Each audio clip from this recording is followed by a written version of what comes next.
Que tenemos un invitado especial a esta hora de la mañana. Está con nosotros precisamente el doctor Carlos Olmes Trujillo. Doctor Carlos Olmes Trujillo, tenga usted muy buen día. Giovanni, buenos días a Fabio, a Norberto y a todos los oyentes. Muy complacido de estar hoy con ustedes. Gracias por acompañarnos en esta mesa de trabajo. Está Norberto Tascón y también don Fabio Orejuela, con quien vamos a compartir, por supuesto, muchos temas que tenemos para tocar con usted en esta mañana. Don Fabio. La bienvenida siempre para el gran amigo Carlos Olmes Trujillo García. Y pues va la pregunta, porque como decían los músicos cuando los contratamos y ya tenían en el fondo, se sabían la canción que le íbamos a decir, salgamos de eso de una vez, cuando le pedíamos los graduales, salgamos de eso de una vez. Plebiscito, doctor Carlos Olmes.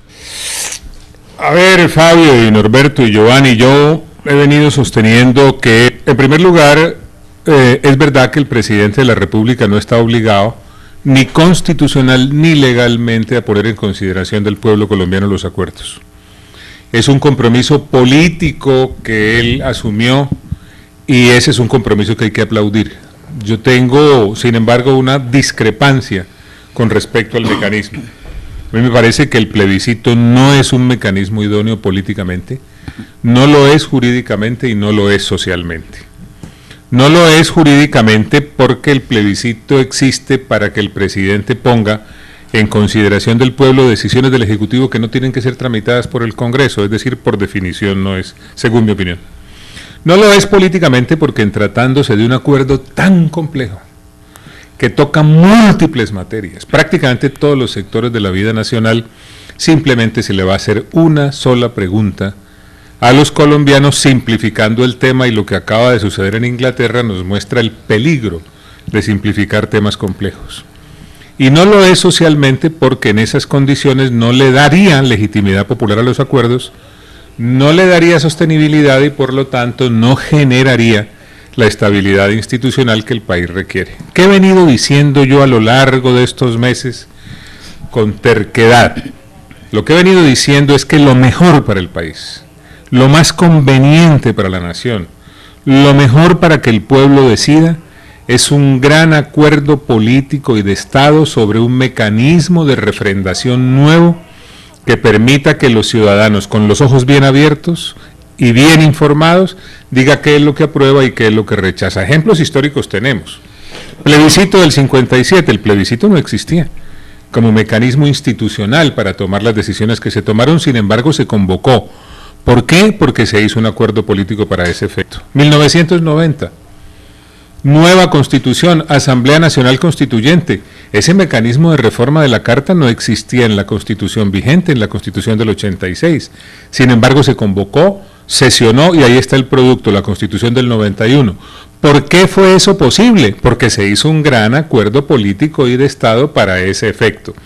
Yo creo que el país está en circunstancias similares y bien valdría la pena ensayar un gran acuerdo político y de Estado, repito, sobre el mecanismo, porque aquí lo que está en juego no es el resultado de un día electoral. Lo que está en juego es la legitimidad popular de lo que se acuerde, la sostenibilidad que los acuerdos puedan tener y la estabilidad institucional futura que se derive de lo uno y de lo otro.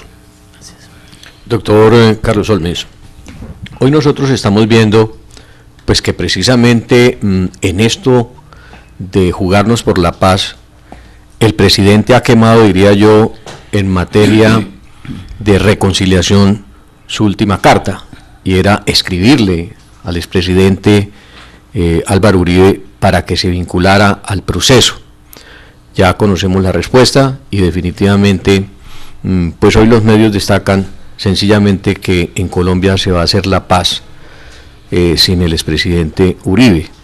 ¿Usted cree, ustedes que han sido abanderados y en su caso particular, que ha sido un demócrata de tiempo completo, que lo hemos escuchado en diferentes ocasiones y lo acaba de manifestar, que Colombia tiene que salir de ese lastre de 60 años de guerra, que vamos a construir esa paz, así sea con esas diferencias como la que presenta el doctor Uribe, como también los pocos grupos que quedarían por fuera de la firma de un acuerdo general con las fuerzas rebeldes?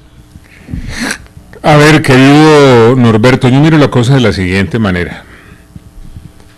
Venía precisamente del aeropuerto empezando a escribir una columna que voy a publicar el próximo domingo.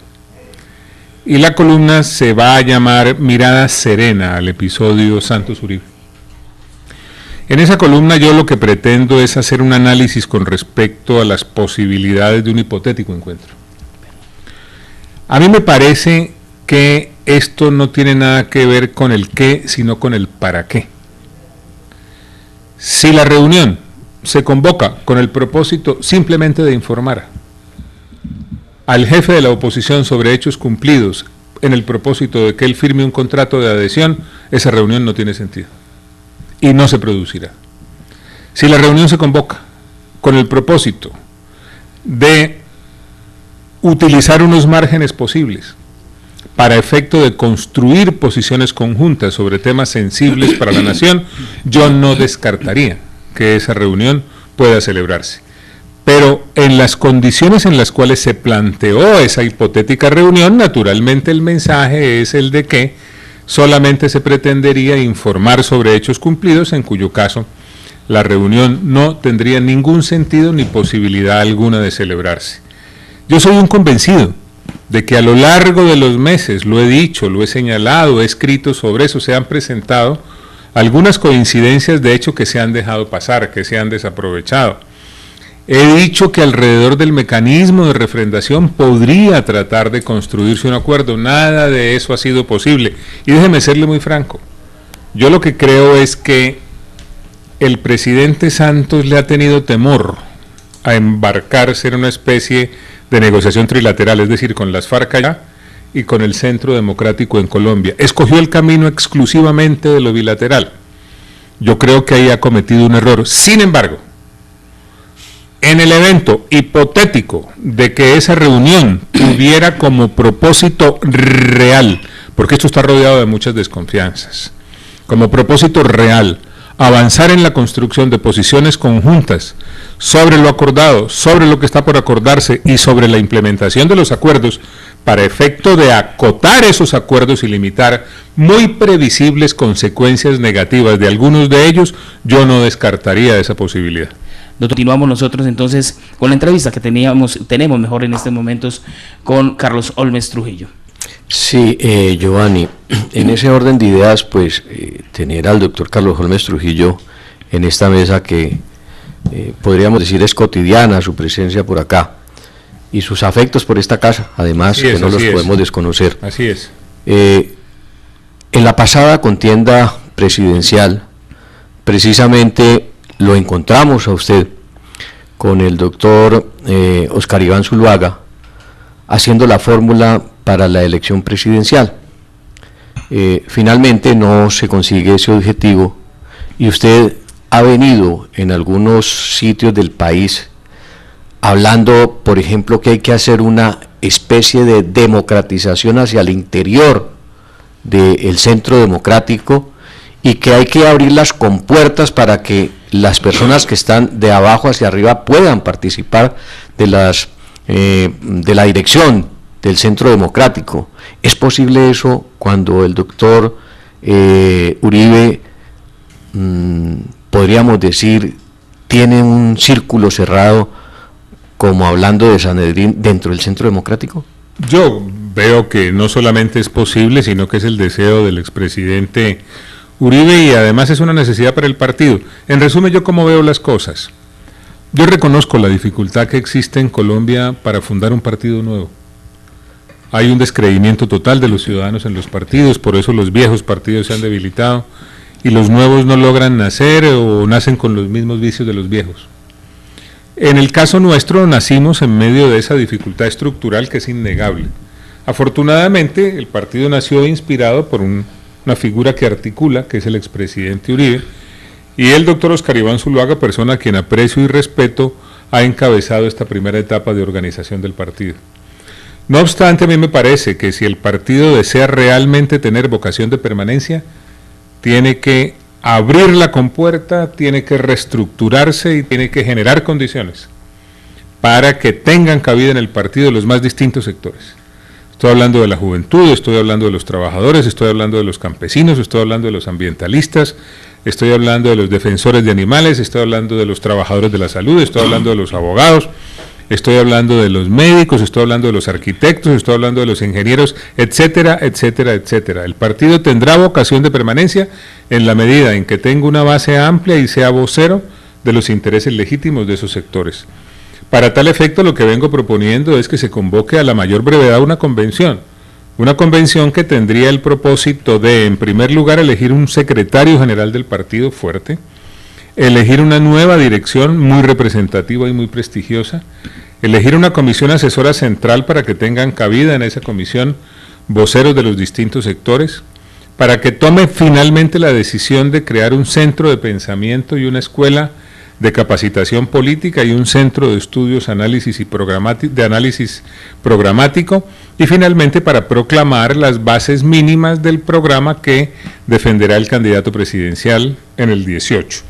De otro lado, lo que he venido señalando es que la elección del candidato del partido tiene que hacerse mediante procedimientos democráticos. Yo rechazo de plano, y en esto quiero ser absolutamente terminante, rechazo de plano una convención, porque ese es un procedimiento viejo, es un procedimiento excluyente, es un procedimiento añejo y es un procedimiento que rechaza la inmensa mayoría de los colombianos que quieren procedimientos democráticos. He hecho una propuesta relacionada con un posible procedimiento democrático, espero que el partido tenga la gentileza de estudiarlo antes de tomar una decisión sobre él, pero no puede haber duda alguna sobre mi posición que estoy exponiendo en todo el país.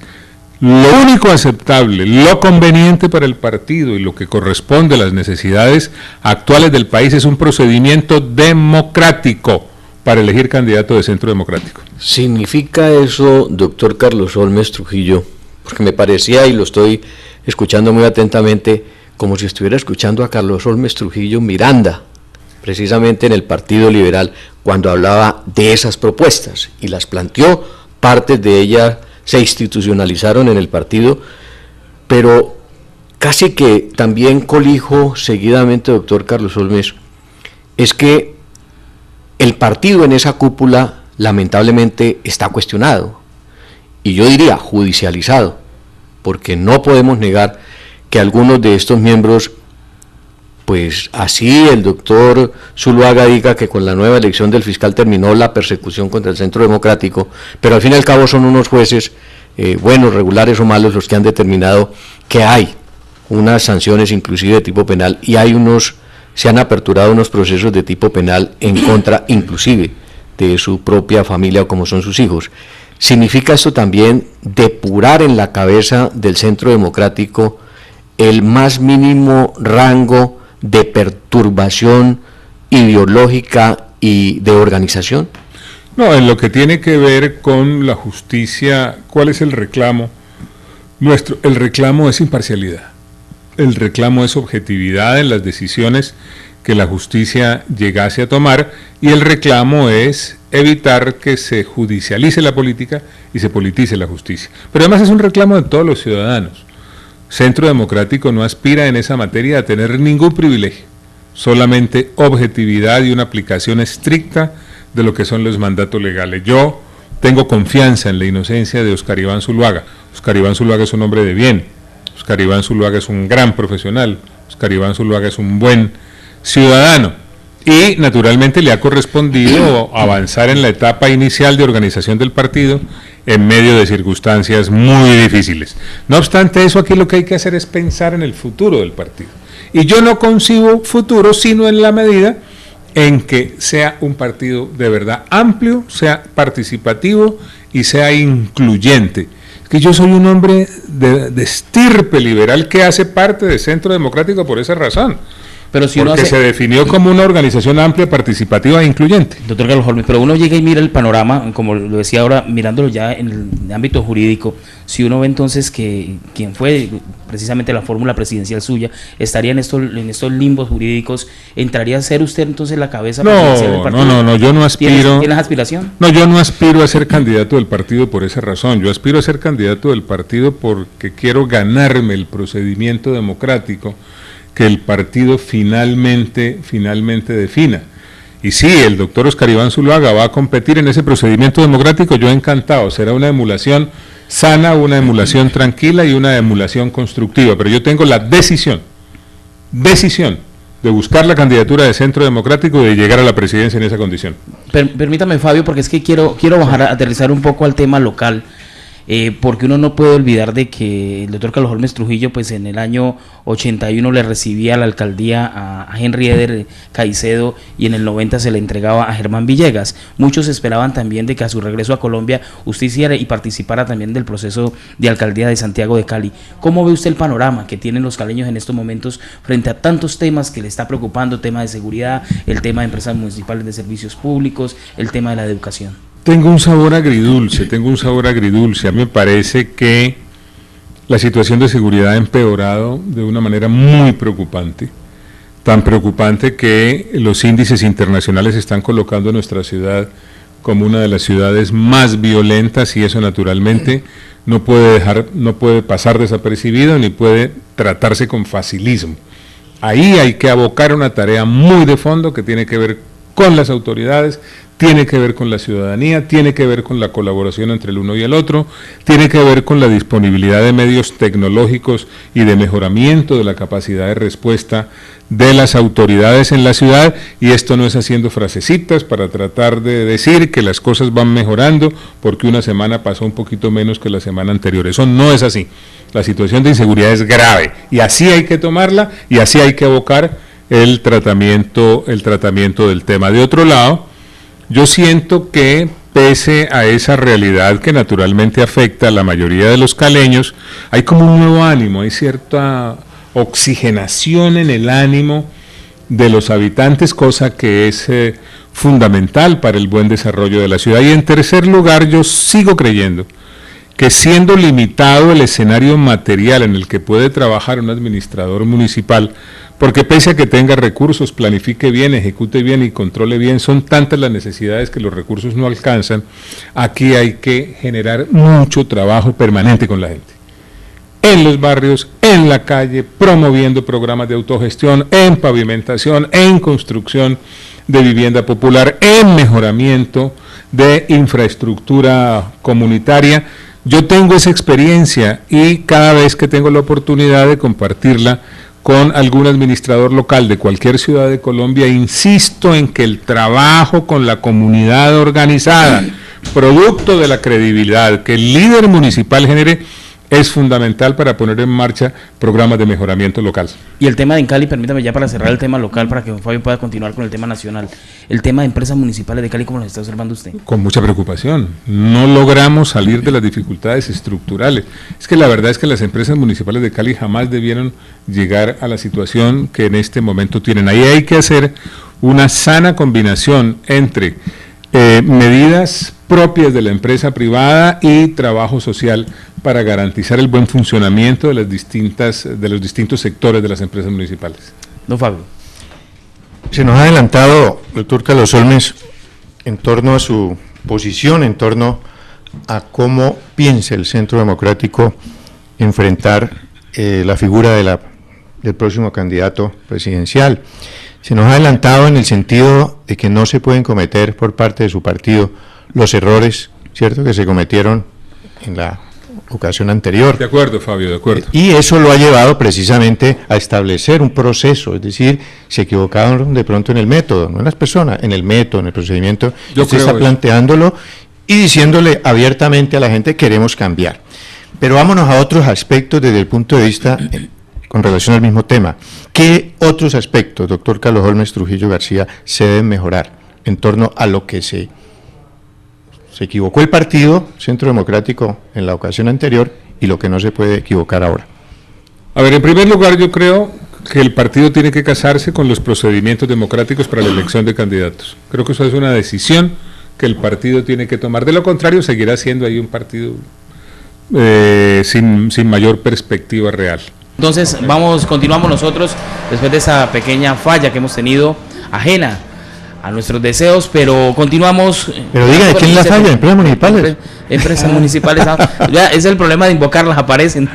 Bueno. No, es muy los preocupante. los fantasmas rondan. Es muy preocupante de verdad porque hoy tenemos. Yo no creo en brujas, pero que las hay, ¿no? Mire, hoy tenemos nosotros un panorama muy difícil de empresas municipales de Cali, retomando el tema, y es precisamente eso. Hoy vemos, hay un panorama, el alcalde y la gerente Cristina Arango hablan de que no están de acuerdo con el tema de privatización, pero lamentablemente lo que uno ve al interior de la empresa, de cómo se están llevando las cosas, cómo se están manejando, es precisamente permitiéndole todo el manejo para que las empresas competencia de Cali se favorezcan y en Cali vaya Giovanni, pero no me le buscando mochile el discurso al doctor Carlos Holmes que venía en torno. sí. Dejemos lo que termine y luego pasamos. Íbamos en la cosa de la democratización. En la democratización. Entonces, para que este partido tenga vocación de permanencia tiene que ser muy amplio. Los partidos de núcleo parlamentario han fracasado en Colombia. Eso no quiere decir que los parlamentarios no sean importantes, claro que son importantes, pero los partidos existen si hay base social real. Y para que haya base social real se necesita abrir espacios para que en la organización del partido estén voceros de esas bases sociales y para que contribuyan en la toma de decisiones del partido, para efecto de que la defensa colectiva que el partido haga obedezca a lo que son las realidades y a los verdaderos anhelos de los distintos sectores de la sociedad. Yo voy a defender muy a fondo esto en las reuniones internas que el partido va a tener. De otro lado, si quiere vocación de permanencia, tiene que tener un centro de análisis programático muy fuerte, de manera que esté haciendo un estudio permanente de la manera como evolucionan los distintos aspectos de la vida nacional, de manera que la posición del partido sea propositiva y muy seria. Y tiene que tener una escuela de capacitación política seria, organizada, profunda, para estar transmitiendo su mensaje a las nuevas generaciones y que estos, el que desee, el que crea en esos propósitos, se convierta en un militante y en un multiplicador de los principios programáticos del partido. Ese es el partido con el que yo sueño, pero además es que es la definición del partido. Amplio, participativo e incluyente, pero ahí falta amplitud, falta participación y falta inclusión. Eso es lo que yo voy a reclamar. Entonces, ahora sí, estimado Giovanni. Gracias por devolvernos otra vez al tema local. A ver, Giovanni. No, vea, es muy interesante de verdad porque nosotros tenemos que recordar pues que el doctor Carlos Holmes Trujillo fue el primer alcalde elegido popularmente. Dentro de todo ese proceso. Y catalogado el mejor alcalde de Colombia. Y ha sido hasta ahora sí catalogado también como uno de los mejores alcaldes. Entonces, esa visión es importante, sobre todo porque una persona que ha estado enterado del tema local, y es una visión además muy interesante frente al panorama, porque hoy tenemos en la administración municipal a una persona que desde un principio catalogó decir desconocía la cosa pública y digamos que durante estos 6 meses lo ha demostrado y lamentablemente pues digamos que sus asesores no han sido acertados en muchos de los temas, en otras hay que reconocerle a él que vienen haciendo las cosas como se tienen que hacer, pero ya el panorama frente al tema municipal de Cali, que era lo que nosotros hablábamos, preocupa mucho. ¿Qué está planteando el alcalde? No, el alcalde plantea, sencillamente ha hecho la renegociación con la deuda que se tenía con la nación, digamos que lo que se hizo fue aplanar la deuda, pero obviamente se incrementaron también con ella la deuda, lo cual es algo muy peligroso y riesgoso para empresas municipales, es decir, salvamos en el momento, pero a futuro estamos comprometiendo mucho nuestros recursos de Cali. Pero lo que se plantea ahora es desde el gobierno nacional, es decir, las políticas claras que hay de una empresa autosuficiente donde lamentablemente pues las competencias que están no las hemos sabido aprovechar, porque esa es la verdad, tenemos la incorporación de un cable submarino, pero a la vez tenemos a una Contraloría que en el día de ayer entregó precisamente un fallo de unos hallazgos muy delicados que hay, porque la empresa no ha expandido. O sea, el gran problema que tiene en Cali ahora es el problema de la comercialización y de la prestación del servicio tenemos fallas para comercializar, pero cuando comercializamos, lamentablemente los contratistas que tenemos no están dando el resultado necesario, están comprometiendo financieramente y digamos empresarialmente a la empresa. Muy delicado eso. Mire, yo siempre he tenido la siguiente visión de las empresas municipales de Cali. En primer lugar, las empresas municipales, es decir, el sector público y el sector privado tienen que trabajar juntos. Y me parece que en el área de prestación de servicios públicos eso es más claro que en cualquier otra área. En segundo lugar, hay ejemplos clarísimos en el exterior y en Colombia en el sentido de que puede haber empresas públicas rentables. Mire usted las empresas públicas de Medellín, eso es un ejemplo nacional no es sino mirarlo, qué es lo que han hecho, cómo han logrado tener semejante éxito, cómo son competitivos, cómo son rentables, de qué manera se interrelacionan con el sector privado para copiar, y perdónenme que utilice esa expresión así crudamente, los buenos ejemplos. Y hay que tener en cuenta también que hay algunos servicios que prestan las empresas municipales que no son rentables y que no son atractivos tampoco para la inversión privada. Acueducto de alcantarillado, por ejemplo. Ese es un servicio muy difícilmente rentable y muy difícilmente atractivo para los empeños privados. De manera que una buena combinación de trabajo público y trabajo privado, audacia y, capacidad para aprender de los buenos ejemplos pueden sacarnos adelante. Si las empresas municipales tuvieron épocas estupendas, épocas de brillo, épocas de rentabilidad, épocas de competitividad, y de un momento a otro se vinieron a pique y no hemos logrado todavía dejar atrás la negra noche. Además también desde su época, cuando alcalde venían, los paisas venían precisamente a mirar cuáles eran los modelos que se estaban por supuesto, venían a mirar las empresas municipales, hicieron la suya, es exitosísima, y nosotros todavía en Cali en un enredo terrible con las empresas locales. Norberto, entonces, ¿qué pasó? ¿Dónde nos quedamos nosotros, que Medellín siguió adelante con lo que nos copió y nosotros nos quedamos, precisamente fue pidiendo la intervención de Superintendencia de Servicios Públicos? Vea, hay un elemento que no lo podemos sacar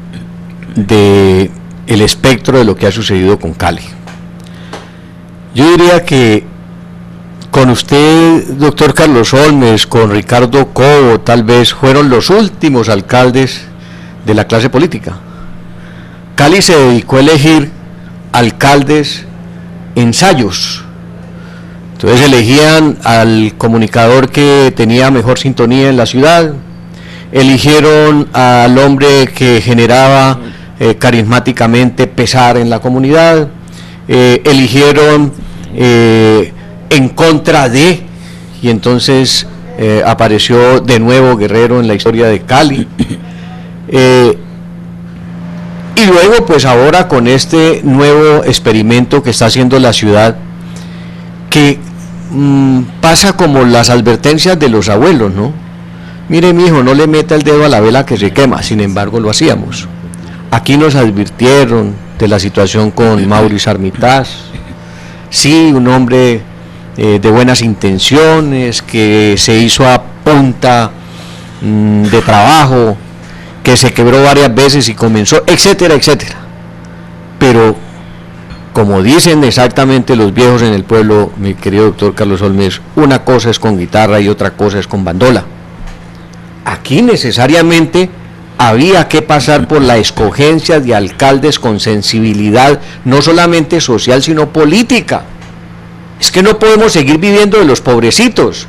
Que al doctor Hermitaz o al señor Hermitaz lo secuestraron, y el señor Hermitaz construyó allá en la Comuna 20 unas casitas y las pintó, y luego ayudó con su fundación que se beneficia del Estado. Eso de la chatarrización, que hoy se ha vuelto un problema en todo el país, también es parte de sus éxitos. Luego, todo esto es el caldo de cultivo que generó que en Cali le estuviésemos entregando el poder a personas que terminaron haciéndose en unos operadores de la clase económica de Cali y el Valle.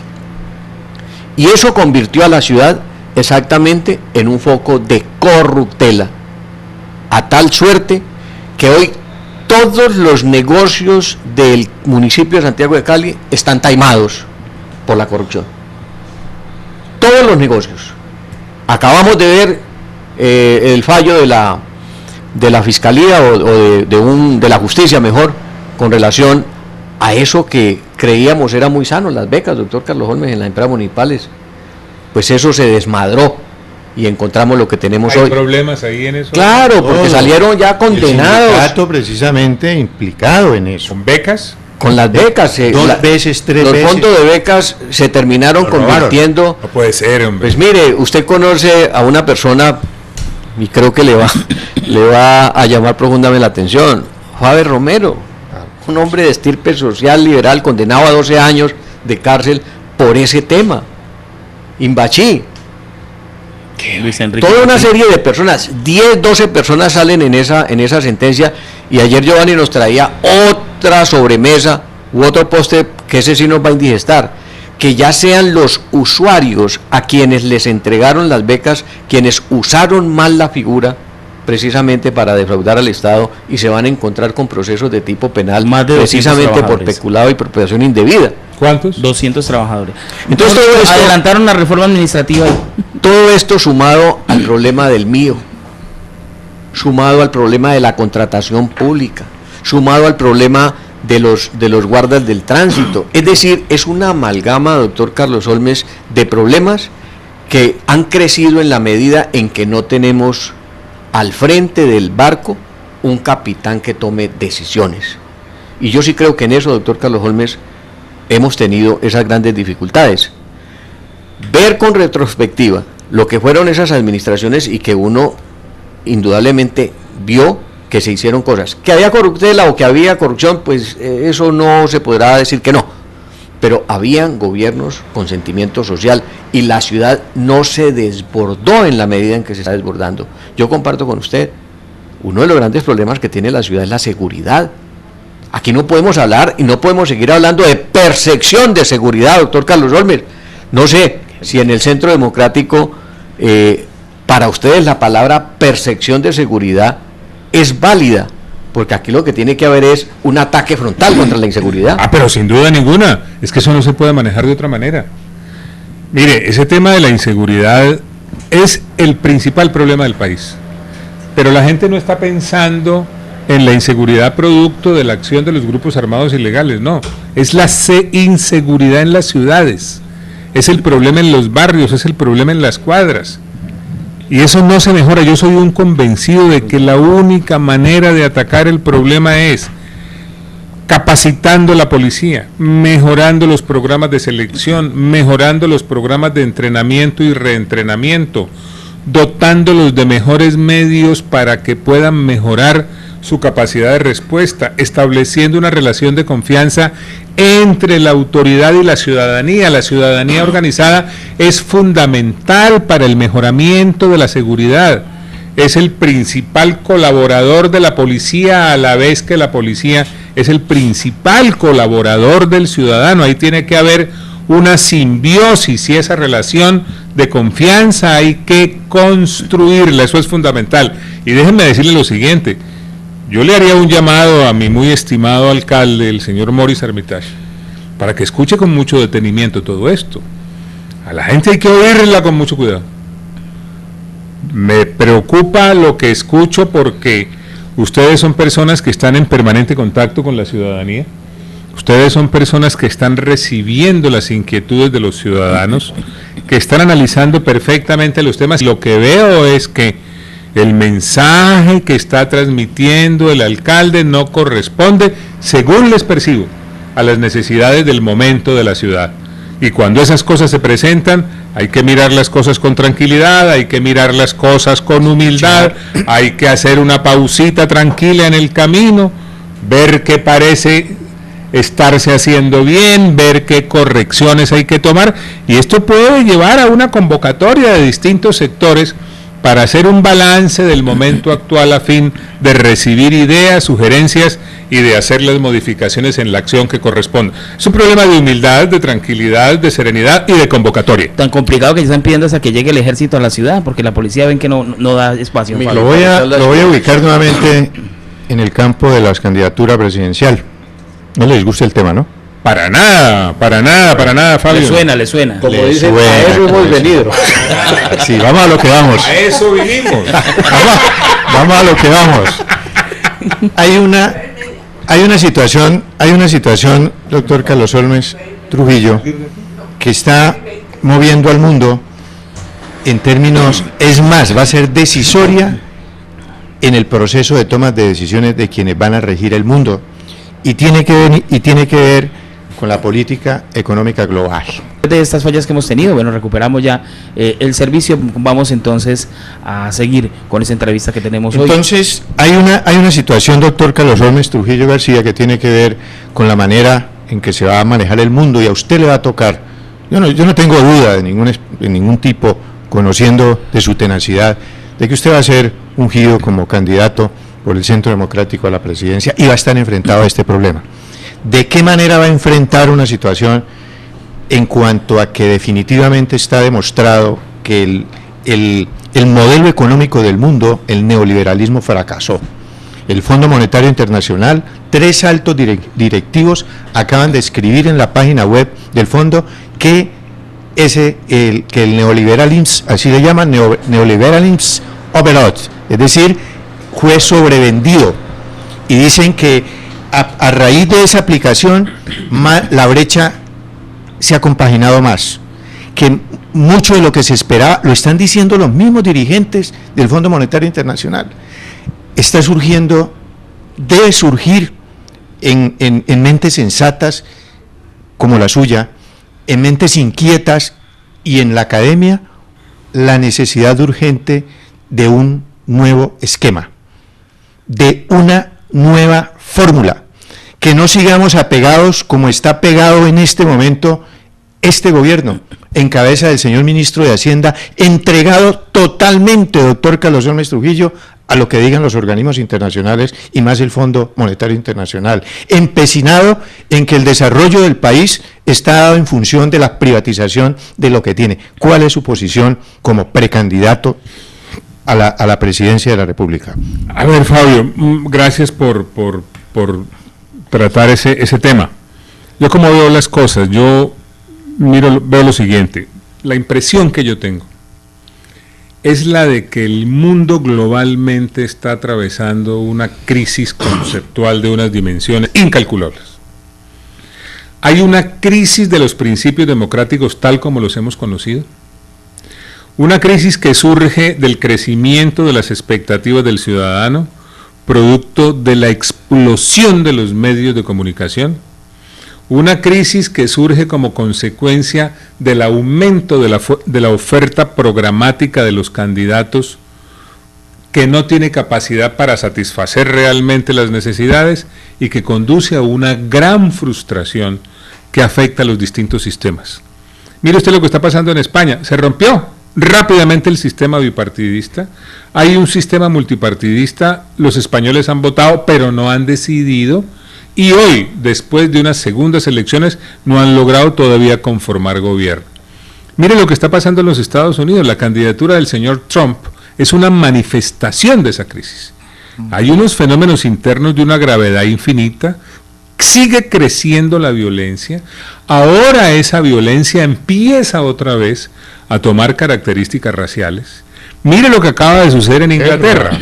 Inglaterra, que era un país que dentro de la Unión Europea estaba en la posición más cómoda de todas, porque recibía los beneficios de pertenecer y recibía los beneficios de no pertenecer en aquellas áreas donde no quería involucrarse, no hacía parte del acuerdo Schengen, no acogió el euro como moneda única de la Unión Europea. De un momento a otro, por razones coyunturales y emocionales, toma la decisión de retirarse. Mire usted el impacto que los problemas de migración y de terrorismo están teniendo sobre los sistemas políticos de los distintos países europeos. Mire cómo los países nórdicos están tomando medidas para restringir la inmigración cuando ese era uno de sus grandes orgullos, en virtud del apego que tienen a los derechos de las minorías y a la defensa, promoción y protección de los derechos humanos.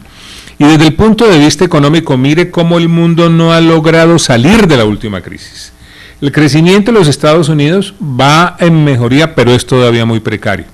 La Unión Europea no logra todavía superar sus problemas y ahora se va a ver afectada a raíz de la reciente decisión que tomaron en Inglaterra. Los famosos modelos no existen, existen unas experiencias. Los chinos han ido creciendo diciendo que son un sistema socialista de mercado, lo cual a un experto le haría producir indigestión, porque diría, un modelo socialista de mercado no existe teóricamente, pero resulta que para los chinos sí existe. Claro. Y además han ido creciendo sin democracia, a diferencia de lo que sucede con otros sistemas. Es decir, aquí no hay modelos únicos, sino experiencias. ¿Cómo aplicaría yo eso al caso colombiano? En primer lugar, pragmatismo y colaboración del sector público y el sector privado. Yo no veo otra manera de generar las condiciones de crecimiento en Colombia. Esto no puede ser solamente público ni solamente privado. El deber del Estado tiene que ser crear las condiciones para que crezca la iniciativa privada, para que haya emprendedores, para que se cree empresa y para que esa empresa genere más y mejores empleos. Tiene que haber un diálogo muy focalizado, por ejemplo, de avanzar definitivamente en la diversificación de la producción, porque es que la situación de Colombia da lástima. Pero Hoy pero en el caso, por ejemplo, de lo que usted propone ahora, de empezar a mezclar lo privado con lo público, lamentablemente en Colombia, digamos que muchos de los procesos de las alianzas que se han dado en los entes públicos no están dando resultado. Tenemos, en lo local tenemos porque no se han HV. enfocado bien. Es que una cosa es la prestación de un servicio con el esfuerzo conjunto y otra cosa es facilitarle el negocio a un privado. Esas son dos cosas completamente distintas. ¿Qué es lo que está pasando? Aquí lo que hay que hacer es cambiar la visión conceptual de los asuntos. El Estado tiene una obligación, generar condiciones. ¿Para qué? Para que progresen los ciudadanos. ¿Cómo progresan los ciudadanos? Mediante emprendimiento, mediante la creación de empresas. ¿Para qué esas empresas? ¿Para satisfacer las necesidades de la gente o para satisfacer las necesidades públicas en un trabajo conjunto con el sector oficial? Mire usted, por ejemplo, cómo trabajan de bien el sector público y el sector privado en el Japón, y mire cómo trabajan de bien el sector público y el sector privado en los países nórdicos. Países nórdicos tienen una gran presencia del Estado y tienen una empresa rentable, competitiva, con gran inversión en materia de ciencia, tecnología e innovación, pese a que la red social, la red de seguridad social, es muy amplia y muy vigorosa. Aquí lo que hay que hacer es cambiar el parámetro conceptual con el cual se maneja el Estado y cambiar el parámetro conceptual del relacionamiento del presidente de la República con la comunidad nacional. Y el tema de corrupción, porque lamentablemente... pero por supuesto.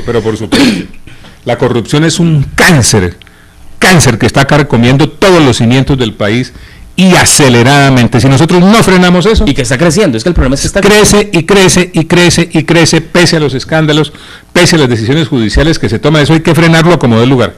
Norberto. Doctor Carlos Olmes, como vallecaucano, yo se aplaudo que del Valle comiencen a surgir nuevos candidatos a la presidencia de la República. Tal vez de los últimos, el partido, por ejemplo, tuvo a Carlos Holmes Trujillo Miranda, que diríamos lo derrotó las grandes oligarquías de Bogotá. Ahora en este proceso de la elección, donde el tema central básicamente va a estar en el tema del posconflicto, yo diría que el presidente parece que es irreversible que este tema de la paz, ya con los adelantos que hemos tenido, las firmas del cese bilateral, del fuego, y todo lo que ya está cocinado, y se dice pues lógicamente que está en la puerta del horno, y se firme, el próximo presidente tendrá que asumir la gran responsabilidad de implementar ese gran acuerdo, y lógicamente tendrá que ser como una especie de fiel de la balanza, donde sea capaz de sopesar todo lo que ha sido la guerrilla y sopesar también todo lo que ha sido la desigualdad social en Colombia, para tratar de equilibrar esa balanza y lograr que en el país tengamos una verdadera democracia social. Usted está aspirando lógicamente a ser precandidato y está aspirando a ser candidato por el Centro Democrático. En el Valle tengo entendido ya que Edinson Delgado, por ejemplo, que representa un gran sector de los afrodescendientes, es un precandidato a la presidencia de la República. Vecino nuestro con mucha vivencia en el Valle está el actual presidente del Congreso de la República, Luis Fernando Velasco. Es decir, hay una serie de reservas en el Valle del Cauca y en este largo Cauca, de personas que pueden ser perfectamente presidenciables. ¿Usted cree que es la gran oportunidad del Pacífico colombiano? Yo no tengo duda. No tengo absolutamente ninguna duda. Como usted lo señalaba, aquí hay figuras de gran relieve y de muchas posibilidades nacionales. Mencionó al doctor Luis Fernando Velasco, mencionó a Edison. Veo que el exgobernador del Valle también ha manifestado su propósito de participar en la contienda, el doctor Uweimar Delgado. Creo que el doctor Roy Barreras debe estar detrás de igual propósito. Es decir, hay una serie... Delgado también. Lo mencioné, sí, Sí. Edison Delgado. Yo veo que hay una serie de dirigentes del Valle del Cauca que quiere asomarse a la competencia presidencial en el escenario nacional, y eso a mí me parece muy bien.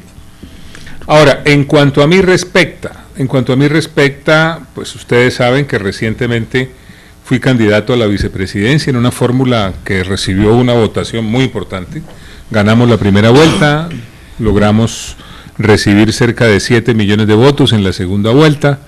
Fui precandidato presidencial de Centro Democrático, participé en ese proceso, fui a una convención, mecanismo que no me gustaba, pero tomé la decisión finalmente de asistir para contribuir al proceso de organización del partido, y ahora estoy en el propósito de ganarme la candidatura de Centro Democrático. Y uno de los puntos centrales de lo que plantearé en el país y en esta región del mundo es lo que tiene que ver con la región Pacífico. El país ha desaprovechado esas oportunidades. Y yo lo he señalado de cuando era un muchacho estudiante en el Japón, porque tuve la fortuna de vivir allá y estudiar allá, en el momento en el que nació el gran concepto de la cuenca del Pacífico, que sigue teniendo vigencia. Y me ha tocado ser testigo de la manera como eso se desaprovecha y se desaprovecha y se desaprovecha, y ahora, afortunadamente, se está hablando otra vez de la Alianza del Pacífico para tratar de consolidar el entendimiento entre algunos países de la región, en lo cual hay que trabajar mucho. Yo recuerdo, por ejemplo, que cuando aspiré a la alcaldía de Cali yo les decía: señores, Cali no es una ciudad, Cali son 3 ciudades. Cali es la capital del Valle, Cali es la ciudad más importante de Colombia de cara al Pacífico, y Cali es la capital más importante de la subregión. De manera que a Cali hay que mirarla de esa manera. Y el crecimiento de Cali y el bienestar de Cali no depende de lo que pasa en Cali, sino de lo que pasa en la región. El desarrollo de los vecinos es fundamental para el bienestar de Cali. La generación de oportunidades en las zonas aledañas es fundamental para el bienestar de la ciudad.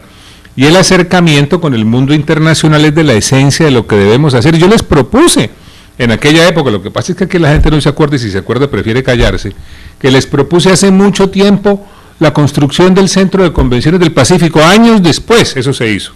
Pero el tema de la visión internacional y de lo vinculado con el Pacífico, yo creo en eso desde hace mucho tiempo y he trabajado hasta donde las circunstancias me lo han permitido. Fabio. Yo creo que cuando un político establece verdades, establece alternativas que son vivencias, hay que creerle. Y cuando menciona su formación en el Japón, no podemos mencionar la gestión de su padre siendo embajador del Japón, precisamente. Así Colombia, es, ¿no? así es, claro. La idea que se trajo fue la de construir una gran, lo de Salvajina. Así es. Y nadie creía en eso. ¿Cómo vamos a hacer eso cuando ni siquiera tenemos idea, cierto, de implementar eso? Pues él tosudamente impuso, y mire, que infortunadamente por falta de visión de los políticos después dejaron morir prácticamente esa iniciativa, pero reguló, como efecto regulador del cauce del río Cauca, fue extraordinario. Es más, hoy no tenemos de dónde cantar agua en los próximos Por eso, entonces, eso es así. Cuando se plantean visiones, cuando se retoman pedidos precisamente de la comunidad como esa, de que tenemos que pensar como región, y que tenemos que pensar como región Pacífico, y que un precandidato lo esté planteando, pues hombre, hay que creerle. No, es que yo soy un convencido de eso, Fabio, pero un convencido absoluto. Yo sobre eso no tengo ninguna duda. De otras cosas, por esta razón. Uno de mis grandes empeños es contribuir a que en Colombia haya conciencia acerca de que la vieja frontera divisoria entre lo nacional y lo internacional desapareció. La globalización. Los grandes temas nacionales son temas internacionales y los temas internacionales son temas nacionales. La capacidad de manejo real autónomo que tiene un país hoy en día, en nuestro caso Colombia, es limitada, es precaria. Le pongo un ejemplo: tenemos una situación económica difícil. Nosotros, ¿qué tenemos que ver con el precio internacional del petróleo? ¿Podemos influir en eso? Nosotros no somos un país petrolero, somos un país que tiene un poquito de petróleo, pero no somos un país petrolero, no podemos incidir en el precio. Sin embargo, el precio que fijan otros sí toca nuestra realidad económica, hasta el punto de que hoy nos tienen una situación muy difícil. ¿Qué es lo grave? Que Colombia sigue siendo lo que era desde hace muchos años atrás. ¿De qué dependía Colombia hace unos años? Del precio del café. El precio del café estaba bueno, la economía estaba bien. El precio del café estaba mal, la economía se dañaba. Y ahora seguimos en las mismas. Ahora dependemos solamente del precio del petróleo. ¿Y nuestra estructura productiva en qué quedó? ¿Y la diversificación de las exportaciones en qué quedó? ¿Y la creación de nuevos centros de exportaciones en qué quedó? Esa es la tarea pendiente. Y esa es la tarea que tenemos que abocar, porque si vamos a seguir dependiendo exclusivamente del precio de un petróleo, apague y vámonos. Eso así no funciona. Doctor Carlos Holmes, usted nos dijo ahora el mecanismo que no comparto para la escogencia en el Centro Democrático es una convención. Así es. Porque ha dicho que allí se tejen cualquier cantidad de intereses y dije, si yo aspiro a la presidencia a la candidatura a la presidencia por el Centro Democrático, tendrá que ser un mecanismo completamente distinto a una convención. ¿Cuál va a ser ese mecanismo que ustedes van a plantear? Hay varias opciones. Al interior del hay varias opciones. Centro Democrático? Uno es un mecanismo, una consulta abierta, ese es un mecanismo. Otro es una consulta en la que no participen sino los militantes, ese es otro mecanismo. Y yo estoy proponiendo que hagamos una especie de primarias, como sucede en los Estados Unidos. Ese sería un mecanismo novedoso que consistiría en lo siguiente. Dividiríamos el país en distritos electorales. A cada uno de esos distritos le asignaríamos un número de delegados. Acordaríamos un periodo de campaña en cada uno de esos distritos. Y al final de ese periodo de campaña se votaría abiertamente en favor de los distintos precandidatos. De manera que cada uno, según su votación, elegiría un número de delegados proporcionalmente a esa votación. Un colegio electoral. Como las primarias gringas, como las primarias americanas. Pero ¿qué ventaja tiene eso? Primero, que es novedoso. Segundo, que ordenaría mucho la acción política del partido. Tercero, que profundizaría tremendamente el contacto del partido con las regiones y su diálogo con ellas para efectos de derivar elementos que posteriormente harán parte del programa presidencial que defenderá el candidato del partido, y todo eso se consolidaría al final en una convención en la cual solamente se protocoliza el hecho nacional que se produjo en las elecciones en esos distritos electorales. El candidato tendría una legitimidad tremenda, una capacidad política notable, y habríamos contribuido con mecanismos novedosos a refrescar esta política que se está envejeciendo y la gente está aburrida con Oiga, esto. dentro de la democracia, eso es bonito, es bueno, es saludable. ¿Pero le suena al expresidente Uribe? Venga, ahí yo quería... Yo se lo expliqué en detalle. La próxima semana seguramente vamos a tener una especie de retiro. Voy a seguir insistiendo en esto. Y un partido tiene que estar abierto a coger nuevos sistemas, nuevos procedimientos novedosos. Pero indiscutiblemente hablar del Centro Democrático, pues uno habla de Álvaro Uribe. Álvaro Uribe es un líder que convoca amores y desamores. Sí, así es. Pero también se reconoce a nivel nacional que dentro de las figuras que tiene el Centro Democrático, quien puede llegar a recoger, digamos, posiciones distintas al Centro Democrático es precisamente usted, Carlos Holmes Trujillo. Pues estoy trabajando en eso y aspirando a eso. ¿Cómo se va a manejar eso? ¿Cómo se va a hacer entonces, digamos? Porque el problema de Álvaro Uribe es que hay un caudillo. Entonces sobre ese caudillo ha girado todo el Centro Democrático. ¿Cómo van a ligar un poco eso para empezar a trabajar una figura? Pero miren, nueva? déjenme decir, lo que les voy a decir es real y es cierto, no es una impostura. Álvaro Uribe es un demócrata. Usted no se imagina lo que es. Muchas veces lo que le criticamos es que no toma decisiones. ¿Por qué? Porque prefiere escuchar, prefiere oír, ver hacia dónde van las corrientes, analizar muy bien las posiciones de sus distintos interlocutores, y a veces se demora en tomar decisiones y nosotros se lo criticamos. Oiga, presidente, decida. ¿Qué hubo, presidente? No. Oigamos bien a la gente, auscultemos bien qué es lo que está pasando. Esa imagen pública de caudillo que impone su voluntad, eso no corresponde realmente a la manera como actúa. Lo que pasa es que es un líder con convicciones. Y es una figura polarizante, esa es la verdad. Hay gente que lo adora y gente que lo detesta. Y muy poquiticos están en la zona gris entre uno y otro sentimiento. Pero es un demócrata, y ahora lo que viene es un debate muy intenso del Centro Democrático internamente sobre la estructura del partido, sobre la dirección, sobre el procedimiento para elegir candidato, y eso va a ser muy útil para la colectividad. ¿Frunció el ceño cuando le dijo la propuesta? ¿Cómo lo vio? ¿Le gustó? Ah, le gustó. Me dijo, hombre, Carlos, eso suena, anunció el ceño luego. eso suena bien, discutámoslo. Bueno. Eso es lo que vamos a hacer la próxima semana, discutirlo, los tengo que dejar. Sí, sabemos Porque que voy a tengo que cumplir irse. otros compromisos, les agradezco en el alma siempre la generosidad. No, siempre estaremos. Siempre la generosidad. Y un saludo a Humberto, por favor. Mucho gusto. Me le hacen llegar un saludo muy afectuoso. Con mucho gusto. Muchas gracias. Vamos a unos mensajes comerciales y ya regresamos.